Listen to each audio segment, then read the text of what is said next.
Do you believe in God? I asked the man who was sitting across from me.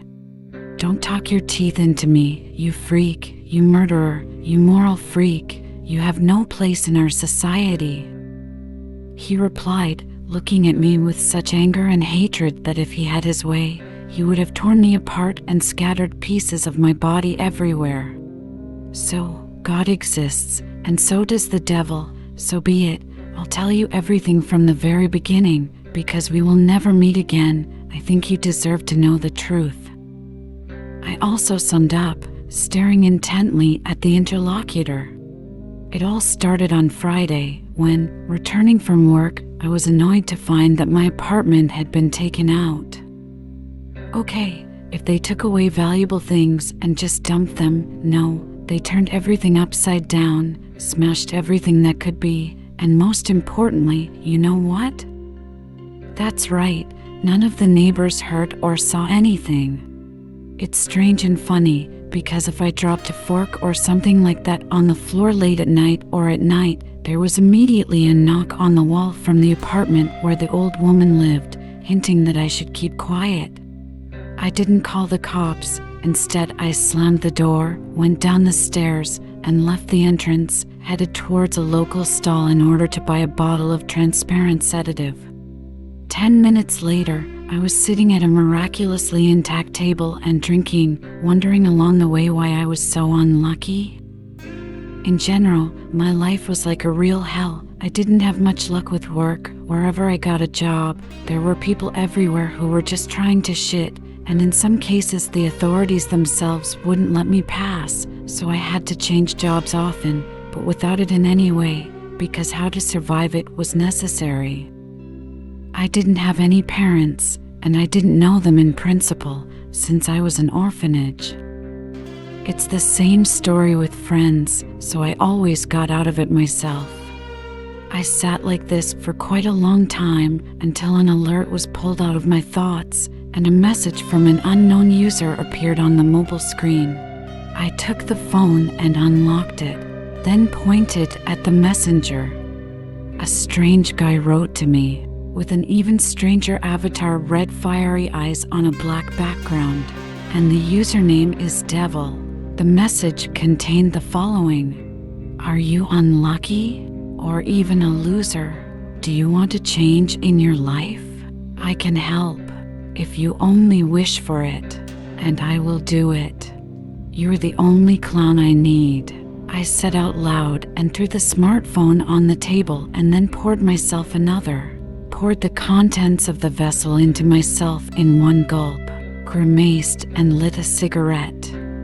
I'd like another drink now, I thought to myself, at the moment when I sent an empty container into the trash, scoring a 3-point shot.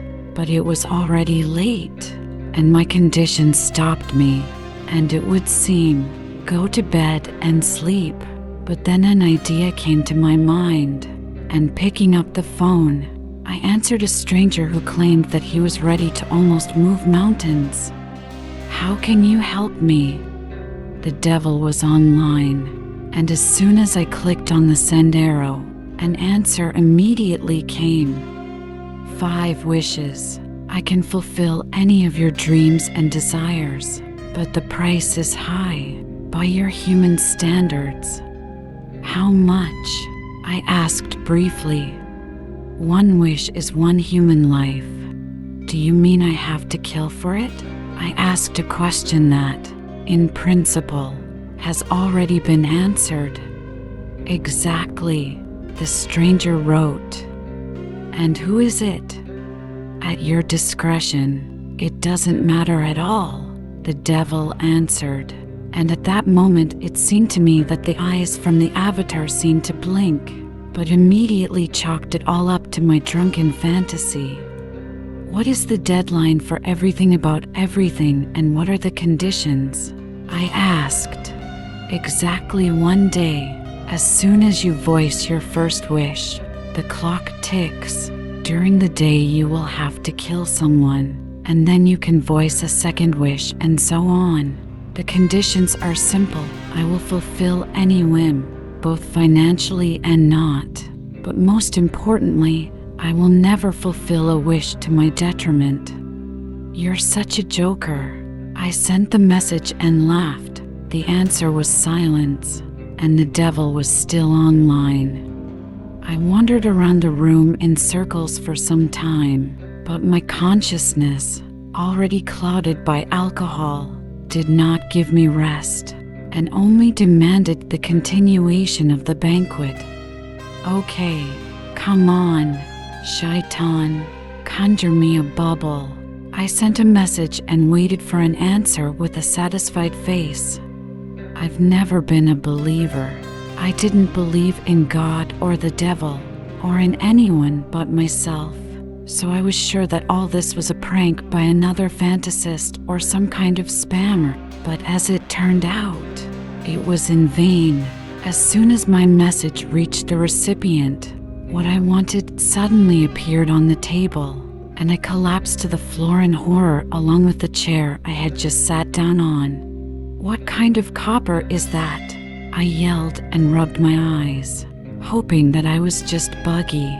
But no, it was real. The smartphone made another beep, and I received a message from the same user again. Time has passed. Then a counter appeared in the upper corner of the gadget, which showed that I had 23 hours and 59 minutes left. I opened a chat and wrote, I refuse to participate in this, and even more so to kill anyone, to which the answer was as follows. You have a choice, play by the rules, or die yourself. If you do not fulfill the conditions, I will kill you. In a panic, I made attempts to delete the chat itself, and after it the messenger, but everything was to no avail. Even when I tried to turn off and then smash the phone, everything turned out to be in vain. A little later, he flew out the window from the 7th floor, but as if by magic, a moment later he reappeared in my pocket. I didn't drink any more that evening. I sat stupidly for half the night and thought what kind of nonsense was going on, and if everything was as that demon said, what options are there to get out? In the morning, I still managed to fall asleep, and when I woke up, I didn't even remember about the night incident until the moment when I decided to go make myself a coffee. There was also a sealed bottle on the table, and the realization came to my mind that this was no joke. I spent the whole day on pins and needles, as if waiting for something. And by the way, it was not in vain, because by the evening my health worsened. At first, my head ached terribly. The sounds mixed, creating a hellish cacophony. Then my nose bled. Everything inside was compressed. There was not enough air. The ribs seemed to squeeze the lungs, not giving them the opportunity to inhale oxygen. My heart was beating every other time, and I was staggering like I was drunk, which made me have to sit down on a chair and grab my head. I glanced at the phone's display, and the meter caught my eye. There were 4 hours and 47 minutes left. I tormented myself with thoughts of what to do and how to act, because, apparently, the one who introduced himself as the devil was, and most likely when the deadline expires, I will also be gone with him. Sitting at the table and looking at the transparent stuff, which, damn it, turned out to be to blame for everything, I suddenly remembered about the neighbor opposite, a dead drunk who kept shying away from the entrance, causing disgust with his appearance and scaring off the tenants with alcohol. My head was buzzing, which made it extremely difficult to think. So I looked through the peephole, and, making sure that there was no one in the entrance, I jumped out of the apartment and headed towards the door opposite, having previously taken the muck in a glass bottle with me. As soon as I pressed the bell button once, the door immediately opened, and a neighbor appeared in front of me, who, by the way, looked like shit. I raised my hand in which I was holding Rai, demonstratively showing and hinting that I did not mind sitting with him and having a heart-to-heart conversation, to which he nodded wordlessly, saying, "Come in," as I did, after once again looking around. Then we sat down at the table. I began to pump Igor, and I did not take my eyes off the damn counter, which made it clear that I had less and less time left. The neighbor was talking animatedly, but I didn't listen to him or hear him. My head was full of thoughts, different sounds and voices that kept whispering, "Kill." Soon we went out on the balcony and lit a cigarette. The guy was also telling some fables, and I was groping for the situation. He examined all the balconies for people, looked at the windows, and, making sure that everything was quiet, grabbed him by the legs and threw him over the railing. A few seconds and a characteristic sound, like a pumpkin crashing on the asphalt. Soon, people began to pull up to the scene, but by that time I had already left the deceased's home, along the way taking the glassware on which my fingerprints were. But alas, this was not enough, since the neighbor, an old vixen, was awake at that late hour, and when I ran into my apartment, I managed to notice the neighbor's door slightly ajar, which, apparently, saw where I came from. "And you decided to kill her?" the officer asked in a menacing voice, making a grimace and baring his teeth. What was I supposed to do? I didn't want that, but unfortunately I had to. I had to think about what to wish for. Many people would most likely want money and wealth. Yes, I thought about it, and maybe it saved me from all the problems and worries. But no, a thought matured in my head, and I wished that all those who are somehow connected with my troubles and failures suffer from the headache that I recently had. I agree, a delusional desire, but I do not regret a drop. Let them know that nothing goes without a trace. After that, it remained to deal with my grandmother, and the sooner the better, since she could turn me in. It was scary at that moment.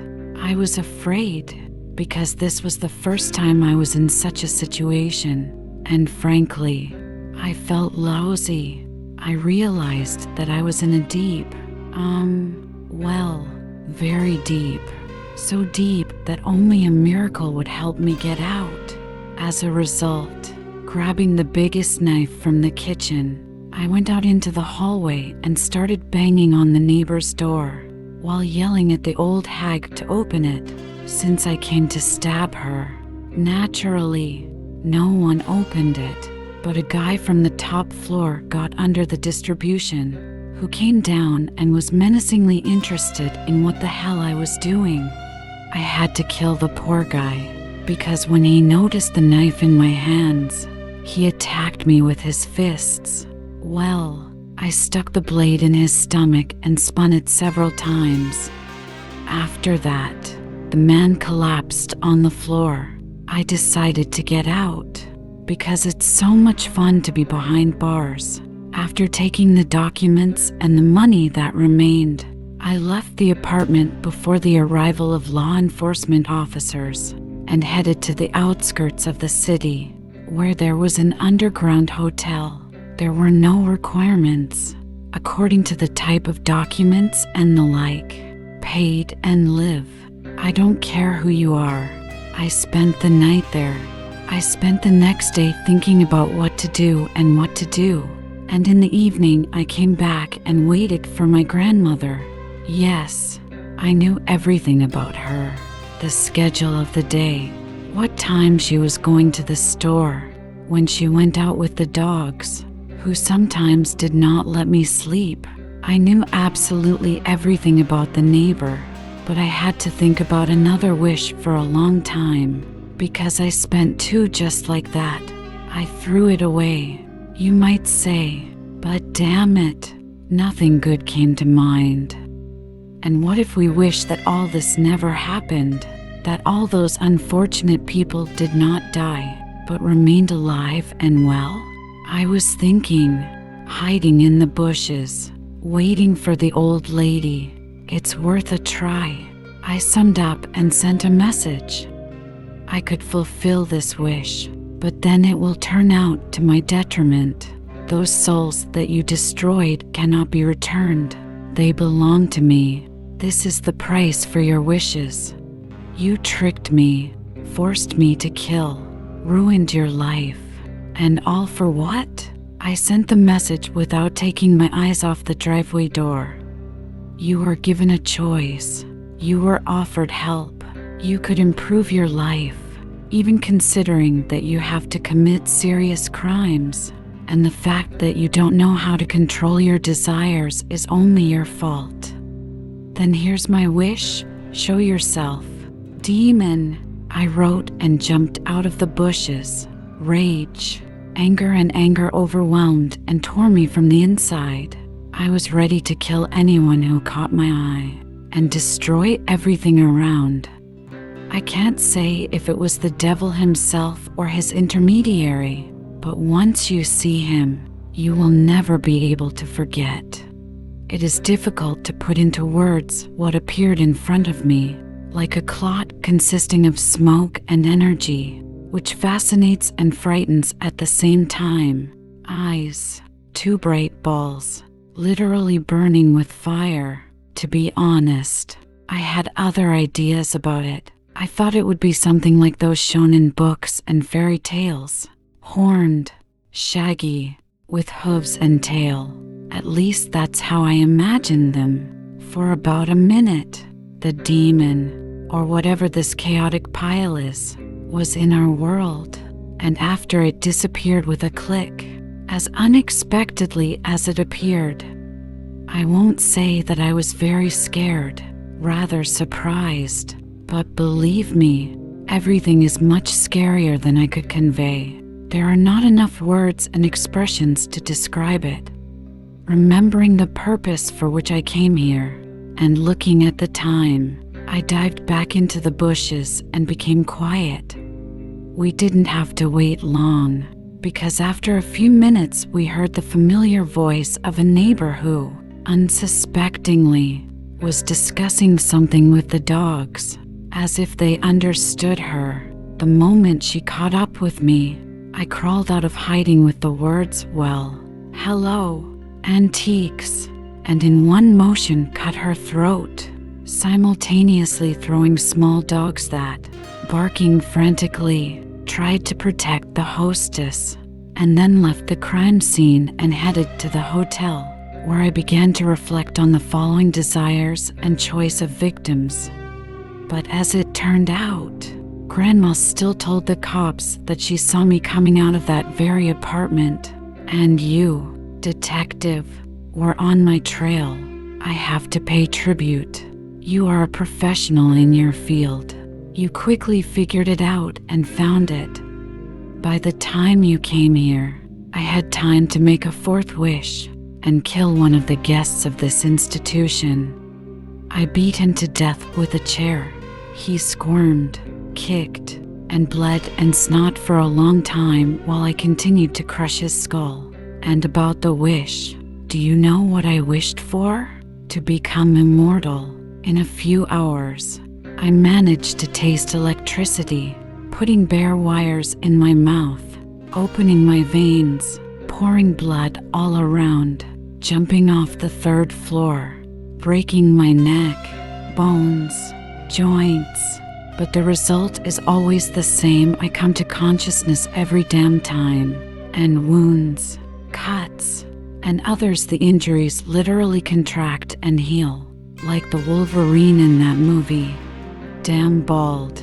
You will answer for everything. You will be imprisoned.